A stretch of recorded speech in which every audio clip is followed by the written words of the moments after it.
Hello friends, इस episode की शुरुआत में हम देखते हैं कि चैंगयू ने लीजिंग को सजा दे रखी थी क्योंकि उसने उसके भाई को काफी ज्यादा हर्ट किया था। लीजिंग उससे माफी मांगते हुए कहता है कि मैंने उस दिन काफी ज्यादा ड्रिंक कर रखी थी तो मुझे सही और गलत का कोई अंदाजा नहीं था। इस पर चैंगयू कहती है कि अच्छा हुआ उस दिन चैंगमू को कुछ नहीं हुआ, वरना मैं तुम्हारा क्या हाल करती तुम कभी सोच भी नहीं सकते। तभी लीजिंग उससे प्रॉमिस करता है कि मैं आज के बाद ऐसा कभी नहीं करूंगा और चैंगमू आज से मेरी रिस्पॉन्सिबिलिटी है, मैं उसकी अच्छे से केयर करूंगा। इस पर चैंगयू भी उसे माफ कर देती है और उसे किस भी कर देती है। अगले सीन में हम चैंगमू को देखते हैं जो एक नई डिजर्ट बना रहा होता है। तभी जियांग वहां आकर चैंगमू को थैंक्स करती है और कहती है कि अच्छा हुआ तुमने मेरे पेरेंट्स को पहले ही मेरी जॉब के बारे में बता दिया, वरना पता नहीं वो कैसे रिएक्ट करते। इसके बाद जियांग उसे किस करके वहाँ से चली जाती है। अगले सीन में हम देखते हैं कि चैंगमू अपने फ्रेंड्स को उनका काम समझा रहा होता है। तभी उसके पास जियांग का कॉल आता है तो वो बाहर जाकर उससे बातें करने लगता है। जियांग कहती है कि मैंने तुम्हारी नई डिजर्ट के बारे में आर्टिकल लिखा है तो मुझे इसके बदले में कोई रिवॉर्ड तो मिलना ही चाहिए। इस पर चैंगमू कहता है कि ठीक है, मैं तो अपने आप को ही तुम्हें दे देता हूँ, लेकिन जियांग कहती है कि तुम तो पहले से ही मेरे हो, मुझे कोई और रिवॉर्ड चाहिए। वही चैंगमू के फ्रेंड्स उनको देखकर बातें करने लगते हैं कि ये फर्स्ट टाइम है जब बॉस काम से ज्यादा किसी और चीज को इम्पोर्टेंस दे रहे हैं और उनकी स्माइल तो डे बाई डे बढ़ती ही जा रही है, वरना पहले तो एक डिजर्ट मशीन की तरह काम करते थे जिसमें कोई फीलिंग्स नहीं थी। इसके बाद अगले सीन में हम देखते हैं कि जियांग चैंगमू के लिए एक रोज लेकर आती है। चैंगमू वो रोज लेकर कहता है कि लास्ट टाइम तुमने जब मुझे रोज दिया था तो उसके साथ एक लव लेटर भी दिया था, पर वो लव लेटर तो हानमू के लिए था, तो तुम्हें अब मेरे लिए भी एक लव लेटर लिखना होगा। साथ में चैंगमू से वो शायरी भी सुनाने लगता है जो जियांग ने हानमू के लिए लिखी थी, पर जियांग उसका मुंह बंद करके उसे आगे बोलने से रोक देती है। इसके बाद वो जियांग को पेन और पेपर दे देता है और लव लेटर लिखने को कहता है। अब जियांग उसके लिए लव लेटर लिखने लगती है, लेकिन वो सारे लेटर्स को रिजेक्ट कर रहा था और फिर कहता है कि अब तो मुझे शक हो रहा है कि तुम मुझे लाइक करती भी हो या नहीं। जब तुमने हानमू के लिए लेटर लिखा था तो तुमने उसमें पहाड़ों और समुद्रों का जिक्र किया था।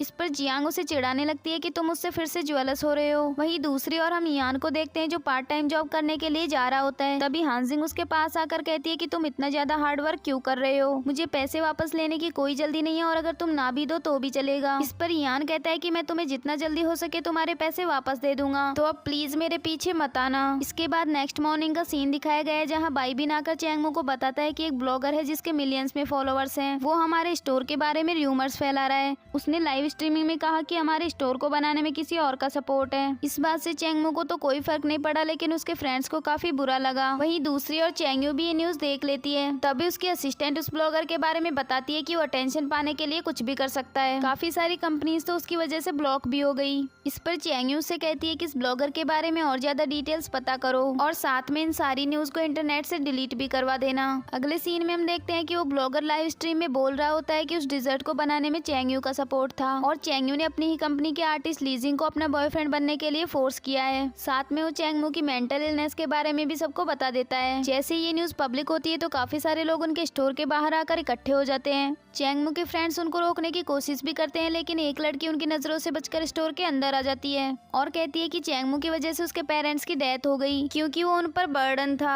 फिर चैंगमू भी उनको रोकने की कोशिश करता है, लेकिन तभी उसका फोन नीचे गिर जाता है और जैसे ही वो उसको उठाने के लिए नीचे झुकता है तो उसे पैनिक अटैक आ जाता है। फिर वो किसी तरह उन लोगों से बचकर वहाँ से भाग जाता है। अगले सीन में हम देखते हैं कि चैंगमू जियांग के पास आती है क्योंकि उनको चैंगमू कहीं नहीं मिल रहा था और ना ही उनका फोन उठा रहा था। चैंगयू को उसकी काफी टेंशन हो रही थी। तभी जियांग कहती है कि मुझे पता है वो इस वक्त कहाँ जा सकता है, आप फिक्र मत कीजिए, मैं उसे ढूंढ कर ले आऊंगी। इसके बाद जियांग उसे ढूंढने के लिए वहीं चली जाती है जहाँ वो दोनों पहली बार मिले थे, क्योंकि जब पिछली बार चैंगमू वहाँ आया था तब भी वो अपनी लाइफ से परेशान हो गया था। जियांग को लग रहा था कि ये यहाँ सुसाइड करने आया है, तो वो उससे कहती है कि अब तुम अकेले नहीं हो, तुम्हारे साथ तुम्हारी बहन है, तुम्हारे फ्रेंड्स हैं और मैं भी हूँ। लेकिन चैंगमू को तो उसकी बातें सुनकर हंसी आ रही थी क्योंकि उसका सुसाइड करने का कोई इरादा नहीं था।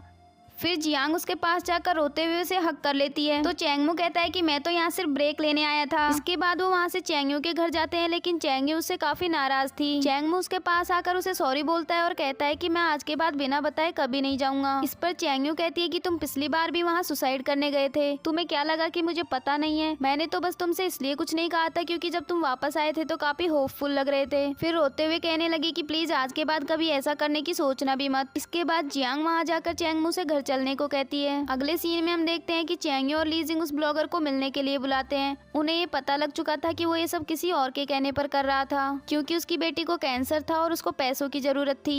तभी लीजिंग उस ब्लॉगर को उसकी बेटी का एक वीडियो दिखाता है, जिसमें उसकी बेटी कह रही थी कि मैं लीजिंग की बहुत बड़ी फैन हूँ और मैं नहीं चाहती कि आप उनके बारे में ऐसे गलत रूमर्स फैलाओ। तभी चैंग उससे कहती है कि हमने इसके लिए फॉरेन के डॉक्टर से कांटेक्ट कर लिया है और इसके ट्रीटमेंट की फीस भी हम दे देंगे, लेकिन तुम्हें लाइव स्ट्रीम में चैंग से माफी मांगनी होगी और अपना अकाउंट भी क्लोज करना होगा। इस पर वो ब्लॉगर इसके लिए मान जाता है। तभी लीजिंग उससे पूछता है कि तुमसे ये सब कौन करवा रहा था। फिर वो मिस्टर शैन का नाम लेता है, जो चैंग का एक्स बॉयफ्रेंड है। इसके बाद चैंग लीजिंग और चैंग के साथ उससे बात करने के लिए जाती है, लेकिन वो उन दोनों को बाहर रुकने को कहकर खुद अंदर चली जाती है। अंदर जाकर वो मिस्टर शैन को थप्पड़ मार देती है और कहती है कि तुम्हें कोई प्रॉब्लम थी तो तुम मुझसे कहते, मेरे भाई को बीच में लाने की क्या जरूरत थी। इस पर शैन कहता है कि तुम्हारा भाई एक बर्डन है जिसकी वजह से तुमने मुझसे ब्रेकअप कर लिया। फिर वो चैंग के साथ काफी वियर्ड बिहेव करने लगा और कहने लगा कि अगर तुम मुझे छोड़कर ना जाओ तो मैं वो सभी न्यूज डिलीट करवा दूंगा। तभी चैंग और लीजिंग भी अंदर आ जाते हैं और चैंग आकर उसे मारने लगता है। फिर चैंग शैन के पास जाकर कहती है कि अब तो मुझे तुम्हारी शक्ल देखने से भी नफरत हो गई है। ये कहकर वो तीनों वहाँ से चले जाते हैं। इसके बाद अगले सीन में हम देखते हैं कि जियांग चैंग से कह रही होती है कि फ्यूचर में मेरे पेरेंट्स तुम्हारे भी पेरेंट्स बन जाएंगे और फिर धीरे धीरे सब कुछ ठीक हो जाएगा। तभी चैंग से किस करने लगता है और वो एक साथ अपनी फर्स्ट नाइट स्पेंड करते हैं। उसके सोने के बाद जियांग लाइट बंद कर देती है तो चैंग को थोड़ा डर लगने लगता है, लेकिन जियांग उससे कहती है कि तुम्हें डरने की जरूरत नहीं है, मैं तुम्हारे साथ हूँ। और ये फर्स्ट टाइम है जब चैंग को अंधेरे से डर नहीं लगा। अगले सीन में हम देखते हैं कि लीजिंग चैंग के लिए फ्रूट्स लेकर आता है,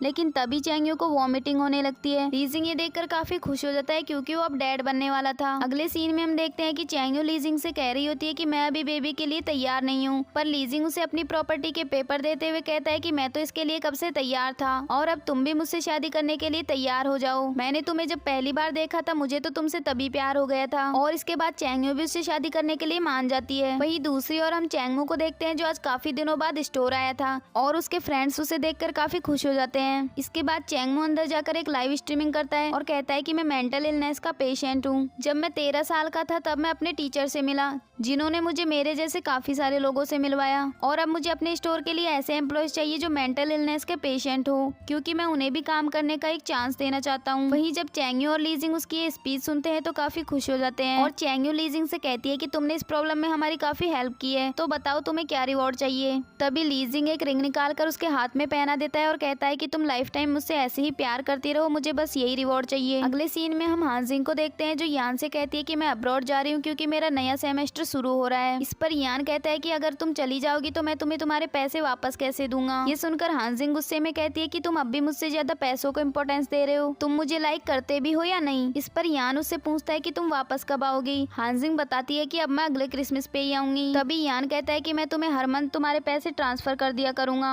और कोशिश करूंगा कि क्रिसमस से पहले तुम्हारे पूरे पैसे वापस कर दूं, पर जब तुम यहाँ वापस आओ तो प्लीज मेरी गर्लफ्रेंड बन के ही आना। ये सुनकर तो हानजिंग बहुत खुश हो जाती है और कहती है कि मेरे जाने के बाद यहाँ दूसरी लड़कियों के साथ फ्लर्ट मत करना और वहाँ मैं भी किसी बॉय के साथ फ्लर्ट नहीं करूंगी। इस पर यान कहता है कि मुझे तो वैसे भी किसी के साथ फ्लर्ट करने का टाइम नहीं मिलता। वहीं दूसरी ओर हम चैंगमू और जियांग को देखते हैं जो उसी जगह वापस जाते हैं जहाँ वो पहली बार मिले थे और चैंगमू से कहता है कि क्या तुम मेरे साथ लीगली रिलेशनशिप में आना चाहोगी, मेरा मतलब मुझसे शादी करके मेरी फैमिली का हिस्सा बनोगी। इस पर जियांग उसके प्रपोजल को एक्सेप्ट कर लेती है और फिर वो दोनों एक दूसरे को किस करते हैं। इसके बाद 1 साल बाद का सीन दिखाया गया है जहाँ चैंगमू के सभी फ्रेंड्स बातें कर रहे थे और बाइबिन उनसे कहता है कि इस 1 साल में सब कुछ बदल गया पर मैं अभी भी सिंगल हूँ। तभी हानजिंग भी अब्रॉड से वापस आ जाती है और आते ही यान को हक कर लेती है और यान को उससे अच्छे से बातें करते हुए देखकर उसके फ्रेंड्स थोड़े से शॉक्ड हो जाते हैं। तो हानजिंग कहती है कि अब ये मेरा बॉयफ्रेंड है। इस पर उसके फ्रेंड्स उनको कॉन्ग्रेचुलेट करने लगते हैं और तभी चैंगमू और जियांग भी वहाँ आ जाते हैं और बाइबिन उन्हें चिढ़ाते हुए कहता है कि अब तो आप शॉप पर भी अपनी वाइफ को साथ लेकर आते हैं। वो लोग ऐसे गॉसिप कर ही रहे होते हैं कि तभी रुई रुई भी वहाँ वापस आ जाता है और कहता है कि मेरे मॉम डैड ने फिर से झगड़ा कर लिया, तो क्या मैं फिर से अपनी आंटी और अंकल इन लोग के साथ रह सकता हूँ। वो इन दोनों के पास वापस आकर काफी खुश होता है और इसी के साथ इस ड्रामा की हैप्पी एंडिंग होती है। तो ये थी जियांग और चैंगमू की प्यारी सी लव स्टोरी। ऐसी ही और इंटरेस्टिंग लव स्टोरीज देखने के लिए इस चैनल को सब्सक्राइब कर लीजिए